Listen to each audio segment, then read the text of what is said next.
काय त्याला म्हणतात रे? नाही मी ऐकलं नाही. पेगमिन म्हणतात त्याला. तो आता कुठे जातोय? कुणाला भेटायला? देवा भाऊला भेटायला जातोय. काय भेटायला जातोय तुम्हाला माहितीये का? मी सांगू का? सांगतो ऐका. देवा भाऊला एवढ्यासाठी भेटायला जातोय, त्या एका मुलीने आत्महत्या केली होती ना पडून. काय होती तिचं नाव? दिशा सानिया. आता यांना भीती वाटायला लागली की आता देवा भाऊन हे प्रकरण काढलं की याला बर्फाचे लादे झोपवतील आणि दे फटका. यांच्या फटके कुठं फटका देता मी सांगितलं नाही, बोललो नाही मी, तेवढं नाही बोललो. हे वाचवण्यासाठी देवा भाऊ आता देवा भाऊ मगाशी आमच्या श्रीकांतजींनी सांगितलं, सगळी तयारी झाली हो, सगळी खाते वाटप पण झालं, पालकमंत्री पण झालं नक्की, हॉटेल बुक सगळं बुक आलीच, सत्ता यांची आलीच. आणि हा काय म्हटला होता दापोलीमध्ये येऊन, हा पिल्लू तुमचा पेगमीन माझा पिल्लू, हा म्हटला होता माझी सत्ता आली की या लोकांना मी बर्फाच्या लादीवर झोपवणार आणि फटके देणार. आता काय? आता कुणाला झोपायची बर्फाच्या लादीवरती?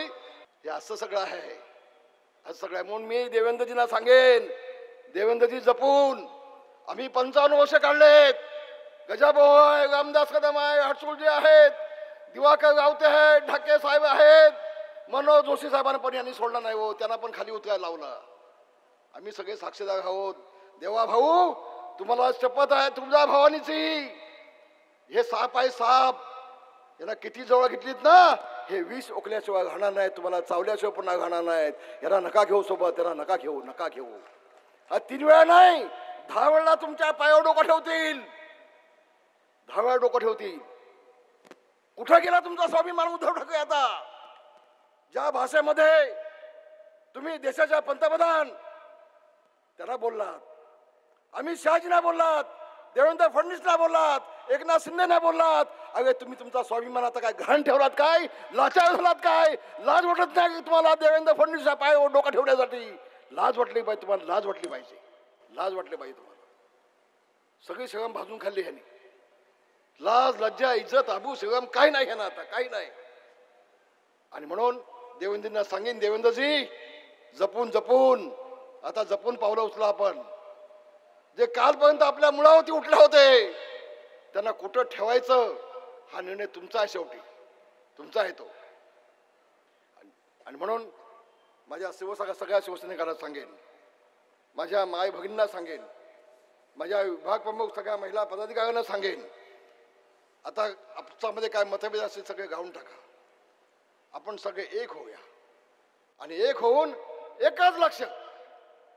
यापुढे आजपासून आता घरी गेल्यापासून फक्त एकच लक्ष की मुंबई महानगरपालिकेवरती छत्रपती शिवाजी महाराजांचा भगवा झेंडा, संत रामदासांनी छत्रपतींच्या हातामध्ये दिलेला भगवा झेंडा, आई तुळजा भवानीचा भगवा झेंडा, हा शिवसेनेचा भगवा झेंडा, हा बाळासाहेबांचा भगवा झेंडा, अरे हजारो वर्षापासून भगवान श्रीकृष्णाच्या रथावरती फडकत असलेला हा भगवा झेंडा, हा मावळ्यांचा भगवा झेंडा डौलांना आपण मुंबई महानगरपालिकेवरती फडकावा. धन्यवाद. जय हिंद, जय भीम, जय महाराष्ट्र.